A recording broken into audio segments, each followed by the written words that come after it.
Hello everybody! Começando mais um vídeo aqui no Dicas de Inglês by Joe. E hoje o assunto é sério, o assunto é bullying.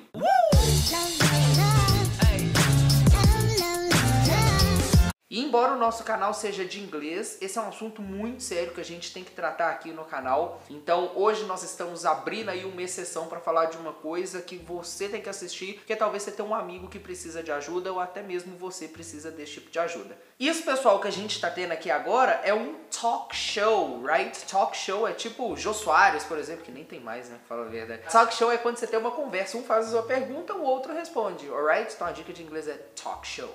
Alright, people, hoje eu tô aqui com o Matheus. Matheus, muito obrigado pela presença hoje. Prazer é meu estar aqui. Presente-se, Matheus. O que você faz? Qual é a sua formação? Então, obrigado pelo convite. E antes de mais nada, eu acho que a iniciativa de falarmos sobre isso é de extrema importância. Meu nome é Matheus, eu sou psicólogo aqui em Monlevade, também em Belo Horizonte, dou aula, trabalho com universidade, trabalho com pesquisas e trabalho com alguns viés clínicos. E acho que é de extrema importância esse momento nosso aqui, de falarmos sobre alguns assuntos que são propostos pela Organização Mundial de Saúde. Exato.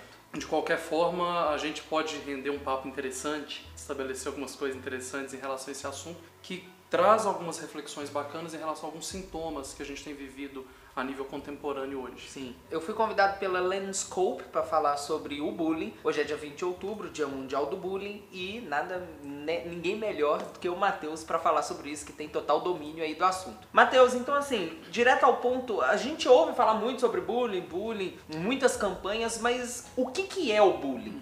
A palavra bullying é o quê? Qual a melhor definição para a palavra? Certo. Quando a gente percebe essas definições de bullying, a gente vai encontrar alguns viés de pensamento que eu acho que são ricos pra gente, são importantes, que é mais ou menos o seguinte. A gente vai ter três pilares importantes, que primeiro que é a vítima de algum tipo de agressão dentro das escolas, dentro das instituições de um modo geral, e também tem uma coisa que é muito esquecida dentro desses caminhos das nossas conversas, que é o próprio agressor. Exato. Então eu acho que na perspectiva clínica a gente tem algumas reflexões que é quem é essa vítima e quem é esse agressor em se tratando do bullying.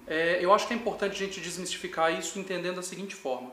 A vítima do bullying nada mais é do que dois campos que a gente tem de interpretação. Um deles ou é alguém que faz parte de um grupo de minorias, por exemplo, a nível de alguma alteração do corpo, de raça, de sexo, de gênero, classe social e etc. Esse é um grupo que as pessoas acabam fazendo disso algum tipo de possibilidade para entrar em algum discurso do sintoma, ou seja, seu negro, seu pobre, seu gordo, mexem com as questões de gênero, com as questões sexuais, etc. Esse é um ponto em se tratando do bullying. O segundo ponto é quando a pessoa ela não faz parte desse grupo de minorias, mas as pessoas agressores acabam fazendo com que ela se convençam de que ela faz. Por exemplo, seu burro, porque ela incomoda o outro em algum momento e que na verdade ela nem é. Seu gordo, em que ela na verdade nem é, e ela acaba se colocando nesse lugar de sintoma, e a gente vai percebendo isso, por exemplo, nos consultórios, de pessoas que não têm problema nenhum em relação a isso da imagem. São muito magras, são muito bonitas, talvez, por exemplo, têm cabelos bonitos, lisos, etc., mas colocam esse sintoma nela. Sim. Sua feia, seu cabelo ruim, etc. Então, o público que a gente vai perceber de quem faz parte desse grupo de vítimas são dois. Um primeiro ponto que são essas pessoas que fazem parte, já se colocam nesse lugar de sintoma, e um outro que é colocado nesse lugar de sintoma. Hoje em dia a gente vai vendo um acréscimo disso violento dentro das escolas. Exato. Em se tratando de crianças que são colocadas nesse ponto que eu estou chamando de sintoma, e as crianças sofrem. As crianças sofrem porque tocam em algum ponto que antes de mais nada é delas, que antes de mais nada faz com que elas sofram. Então elas já estão ali dentro de uma sala, por exemplo, se a gente vai levar em consideração bullying dentro das escolas, e as pessoas, no caso desses agressores, apontando a todo momento que elas fazem parte de algum grupo. Então elas saem dali já construindo um sintoma. E que sintomas são esses? A pessoa começa, por exemplo, não desejar mais participar dos grupos sociais, não desejar mais participar das escolas, da sala de aula, não querer mais naquela escola específica, não querer mais fazer parte daquele grupo especial. Elas começam a se retrair um pouco dentro dos quartos, ficam em casa, não participam de grupos que essencialmente eles participariam antes. Isso acontece muito em trocas de escola, em pessoas que saem de um núcleo social e passam para outro, cidades diferentes. Então as pessoas sofrem com isso e elas, antes de mais nada, as crianças não conseguem falar sobre isso. Não conseguem falar e acabam sofrendo sozinhas.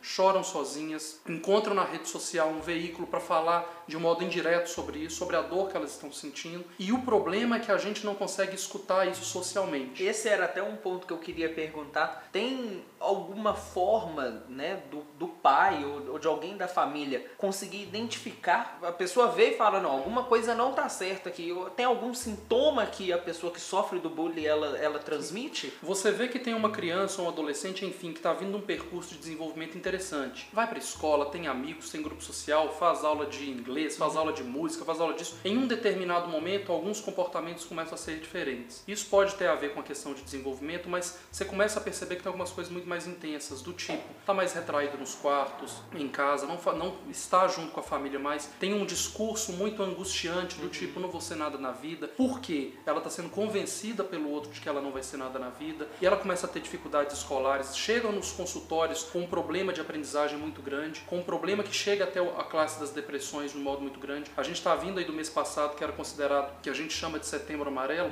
em que grande parte dos acometimentos, por exemplo, de suicídio, são em crianças ou adolescentes, são em decorrência do outro que coloca um sintoma nelas. Que às em vezes última nem instância, eles não conseguem nem falar com os pais. Digamos que, por exemplo, tem a ver com a questão da raça, e ela não consegue chegar para o pai e dizer, eu estou sendo vítima de alguma coisa na escola. Então, o primeiro ponto que é importante a gente perceber é como que nós podemos ajudar essas crianças a deixar com que elas falem sobre as coisas que estão acontecendo lá fora. A gente não costuma ter esse tempo para fazer isso. Esse é o maior problema, e aí chegam nos consultórios dessa maneira. Agora, tem uma coisa que eu acho que é importante a gente dizer nisso nessa primeira pergunta que você fez sobre o que de fato é o bullying, que eu até ressaltei o papel do agressor, que é mais ou menos assim. Até agora a gente está fazendo o mesmo que fazem muito lá fora, nas pesquisas, etc., que é falar da vítima. Mas quando a gente para, clinicamente, sobretudo pelo viés da psicanálise, para pensarmos o que é esse agressor, a gente vai ver que também é uma pessoa que sofre. Mas tem uma questão específica que é assim. Na psicanálise a gente tem um conceito que é o conceito de projeção. Eu projeto no outro algum sintoma que é meu, exatamente para que ele não apareça em mim. Então é muito comum que nesses grupos de escola, por exemplo, eu chame o outro de gordo, exatamente para não aparecer um sintoma que é meu e eu passar a ser vítima.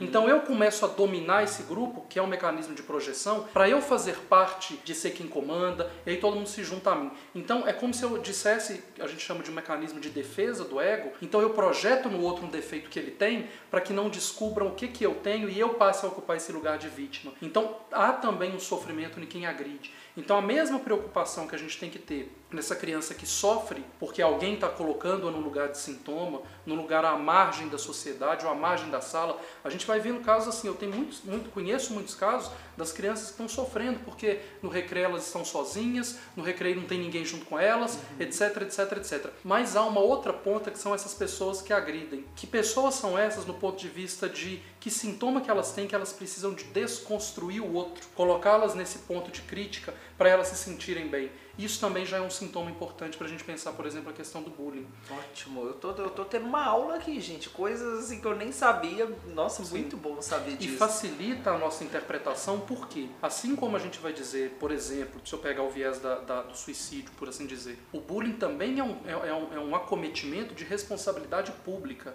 O que significa isso? Não dá para eu entender que a responsabilidade é só do pai, da mãe, da família, por aquele que agride ou por aquela vítima. Nós, enquanto, por exemplo, professores e formadores, a gente vê nos corredores alguém que está sofrendo. Então, cabe a nós, por exemplo, dar a possibilidade de que ele fale sobre aquilo. Fulano, o que está acontecendo com você? Você gostava tanto, sei lá, de inglês e agora eu estou vendo que você está diferente dentro da sala de aula. Eu estou vendo que tem alguma coisa que está acontecendo. Não necessariamente é aqui. Por exemplo, a nível de escola ou a nível de o que a gente acostuma a presenciar no nosso dia a dia. Mas tem a ver lá fora e a nossa escuta pode possibilitar que ele fale isso. É muito difícil que os adolescentes, hoje em dia, com esse mundo globalizado, a gente vai chamar dessa pós-modernidade, os adolescentes têm uma dificuldade muito grande de entrar nesse discurso com os pais. De falar com os pais o que está acontecendo lá fora, porque em grande parte das vezes, essa ideia do cyberbullying, por exemplo, nas internets, estão sendo agredidos. Ou, por exemplo, movimentos igual esse que a gente está vendo, sei lá, políticos. Eu faço um comentário, aquilo ali já começa a partir para um outro campo e chega em alguma coisa que mexe comigo. Isso, de certa forma,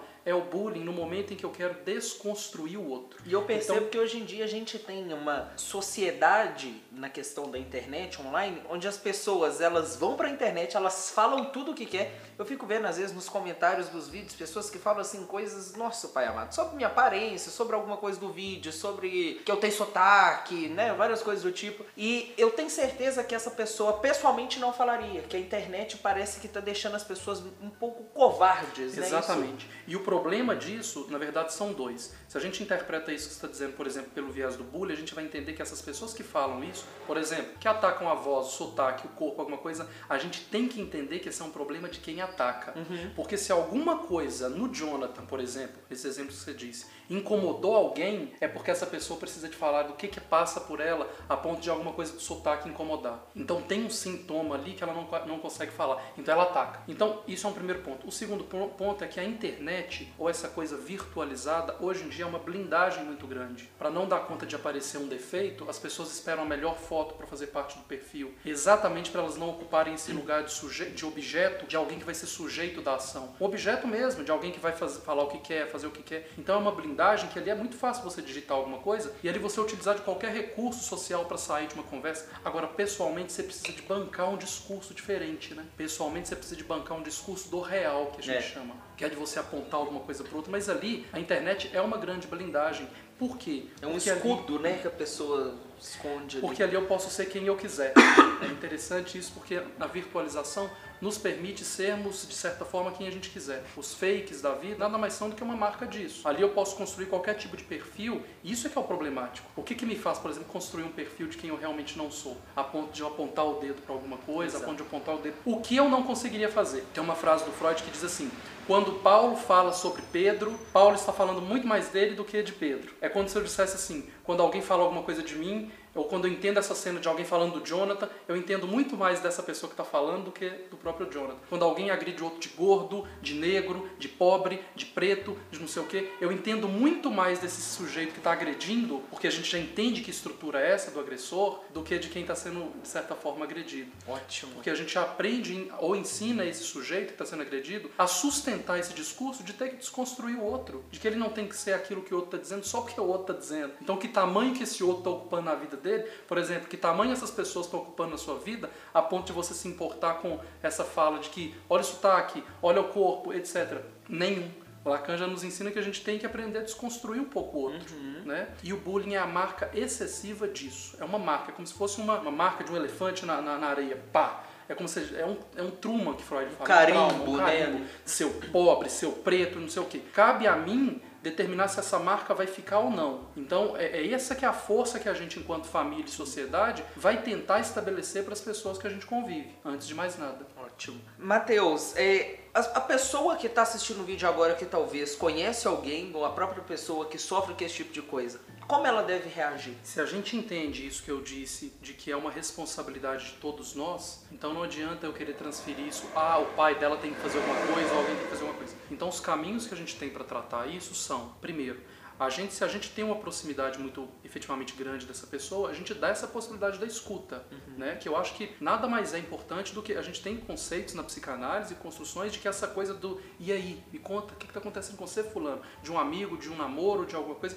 isso já tem uma função de pelo menos falar sobre o sintoma. Um segundo, que são os aconselhamentos no sentido de que essa pessoa se trate. Frente a essa ideia de que, em decorrência do bullying, ela já está gerando casos ou sintomas muito grandes. Por exemplo, tem um caso no consultório em que a menina ela vive hoje bullying, não é aqui em João Molevade, uma escola particular em Belo Horizonte, em que ela vive bullying porque ela é muito bonita, etc., mas na perspectiva das amigas, por ela ocupar um lugar de incômodo, então ela se torna a feia, a chata, o alvo. Sim. Ela tem um grande sintoma, porque em decorrência disso, ela construiu uma depressão muito grande, em decorrência dessa depressão, ela já chegou ao autoextermínio em algumas vezes, ou seja, a tentativa de autoextermínio, algumas delas aconteceram ou não. Então o que a gente está entendendo? De que através de uma coisa muito simples, chegou em um caso muito significativo.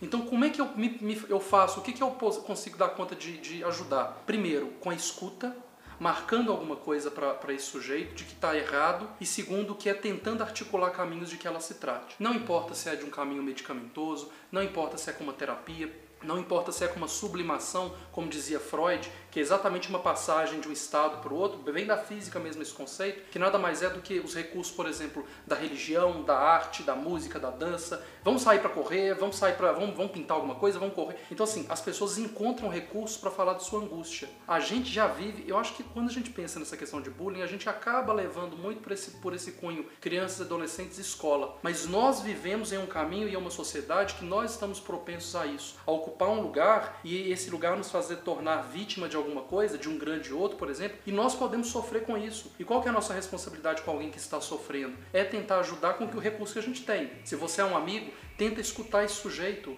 Se são nas redes sociais, a gente tem que ter um pouco essa decência, no sentido de que olha essa fervorosidade que as redes sociais acontecem, sim, de como que é fácil eu atacar o outro por uma questão tão interessante. A gente se esquece que a gente está vivendo, por exemplo, no mesmo bojo do momento atual do século XXI, e que está todo mundo no mesmo barco. Então eu ataco o outro, eu xingo o outro. Lacan tem um conceito que ele diz que é um narcisismo da causa triunfante. O narcisismo da causa triunfante é quando, em função de mim mesmo, eu destruo o outro.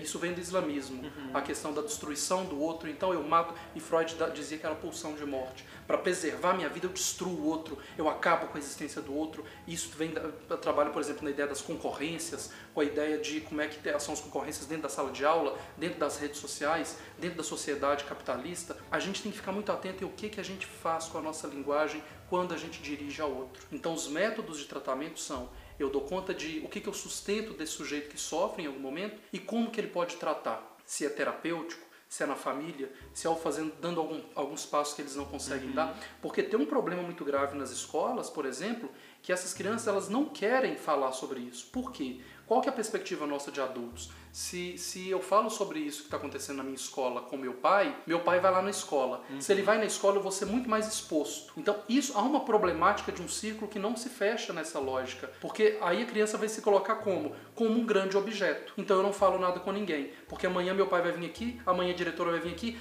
Gente, está acontecendo isso com a dona Maria, com a Marinha, sei lá. Então, essa coisa vai circulando ali, então ela não faz nada. É muito mais fácil quem está no mesmo bojo da idade, quem está no mesmo bojo da rede social, quem está no mesmo bojo da amizade, que está vendo isso funcionar, do que a família perceber. As escolas, especificamente, têm que ter um núcleo de escuta do sujeito que precisa fazer funcionar isso. É como se nós entendêssemos que aprender educação básica, ou inglês, ou qualquer outro tipo de educação, tem que passar não só por uma informação daquele conteúdo, mas também para que sujeito que é aquele que está ali na minha frente. Será que ele pode estar sofrendo com alguma coisa? A gente vê isso, por exemplo, nas salas de aula de uma determinada matéria do fulaninho que é burro porque não aprende aquela coisa que é simples. Então ele não quer falar nada com ninguém exatamente para não reforçar que ele é burro. Então ele vai ficando com aquela lógica toda ali, e aí a gente encontra sujeitos que hoje são crianças e que amanhã têm 15, 18, 20 anos e não conseguiram, por exemplo, avançar no ensino, não quero fazer a faculdade, porque senão vou ser colocado nesse mesmo lugar. Não quero fazer um curso técnico, vou ser colocado nesse mesmo lugar.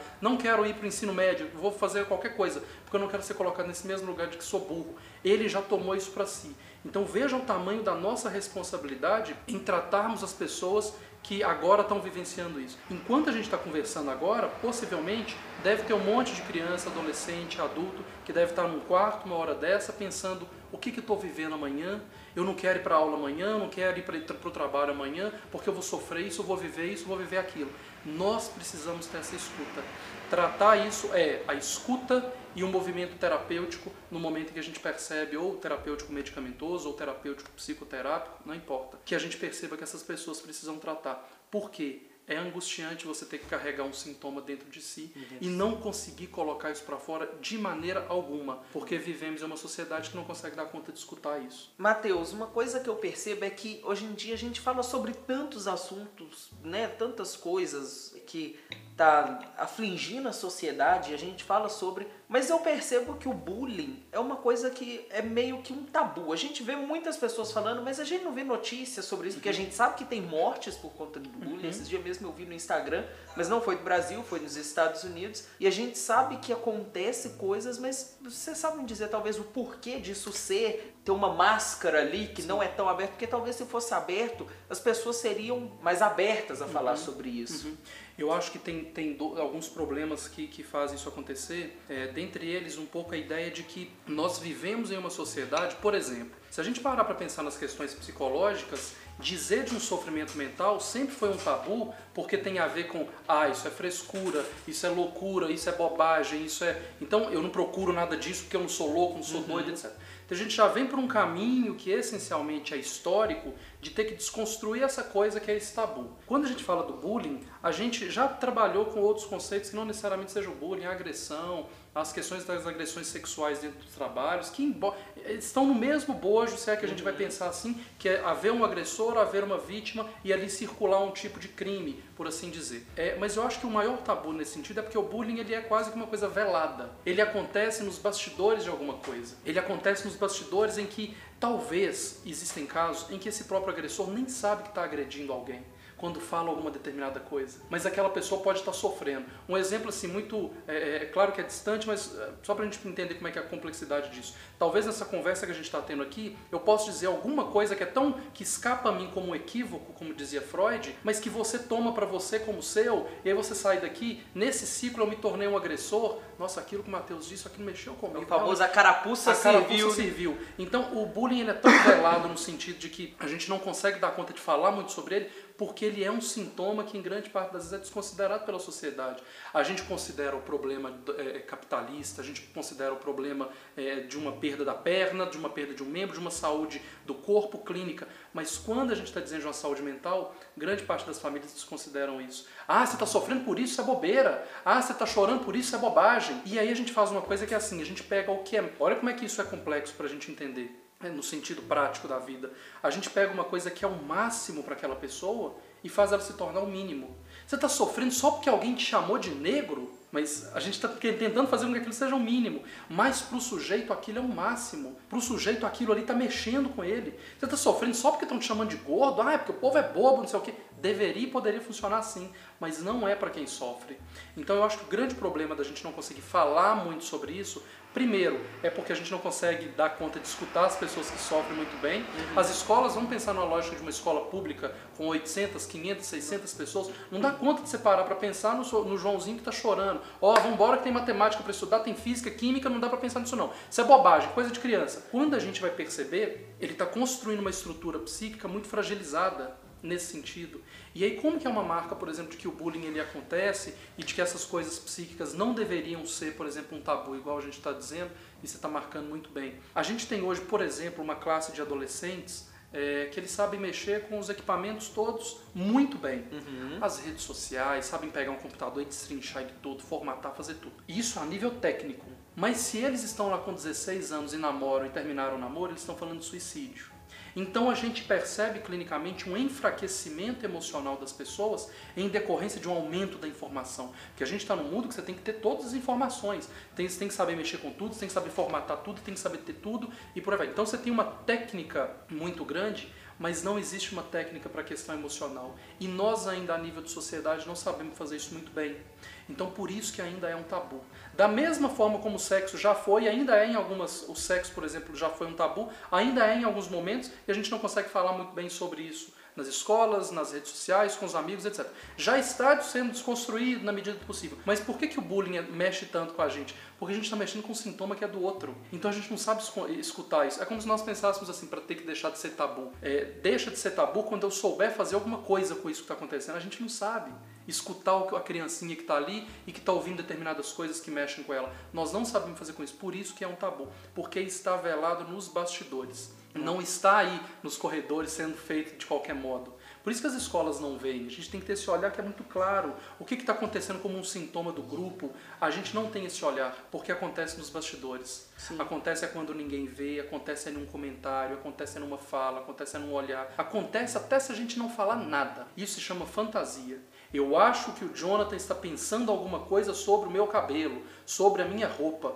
Logo eu sofro com isso. Isso é uma dedução, sim, uma dedução lógica nesse sentido. Eu acho que isso está acontecendo, então chama-se fantasia. Então a gente está norteado de fantasias que fazem isso ser velado. Por isso que a gente não consegue dar conta. Porque chama-se saúde mental. Ela ainda é um tabu.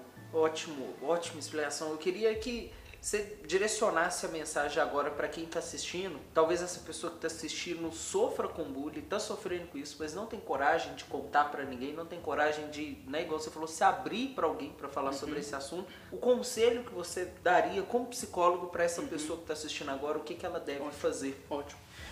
Primeiro, eu acho que esse momento da gente estar conversando sobre isso é de extrema importância no sentido prático do que eu estou dizendo, que é uma responsabilidade de todos nós. Segundo, que em relação a esse conselho, se é que a gente pode dizer assim, se você vive alguma coisa nesse sentido, se você conhece alguém que vive alguma coisa nesse sentido, você vai propor uma coisa que é muito simples, que é escutar. Dá conta de que essa pessoa, por exemplo, fale sobre o que está acontecendo com você. Se é com você, você vai tentar passar pela experiência de falar sobre isso com um amigo. Escreve. Tem recursos, já que a gente está dizendo desses recursos das redes sociais, escreve sobre isso. Não estou muito bem, hoje eu queria ter alguém para conversar. E em um plano muito mais importante que ainda a gente está tentando desconstruir, procura uma ajuda que seja, por exemplo, profissional. Diz para os seus pais, por exemplo, eu acho que eu preciso de ir num psicólogo em algum momento, ou eu acho que eu preciso ir em algum médico em algum momento, ou eu acho que eu preciso ir em alguma igreja, em alguma aula, em alguma coisa, eu preciso movimentar a minha vida de alguma forma, mas sai do lugar em decorrência disso, que é uma angústia que você está vivendo, para dar conta de você não ter que sustentar isso para o resto da vida, por causa de uma coisa.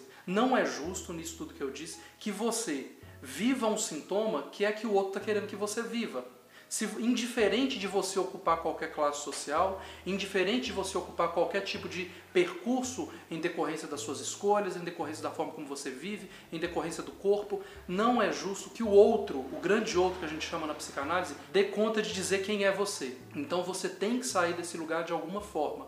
Amigos, família e redes sociais hoje, quando a gente a utiliza de uma maneira interessante, são os melhores recursos que a gente tem para dar conta de sustentar alguma coisa terapêutica. Então escreve sobre essas coisas, fala sobre essas coisas, mas não deixa que ninguém, agressor, entre aspas, ocupe esse lugar da sua vida nesse sentido. E também um recado para alguém que em algum momento talvez tenha passado por essa experiência e nem percebeu de agredir alguém ou de se perceber nesse lugar de comandar algum grupo de que agride as pessoas dentro da sala de aula. Criança, adolescente, não importa. Talvez em algum momento você pense ou precise pensar o que me leva nesse sentido de ter que desconstruir um outro que pode ser que esteja sofrendo com o que eu estou falando. Pode ser que esteja sofrendo com a minha palavra, com a minha voz, com o meu gesto, para que amanhã você não tenha que sofrer da mesma forma com isso. E a gente construir uma saúde mental um pouco mais interessante a nível social, já que a responsabilidade é nossa. Ótimo, ótimo. Eu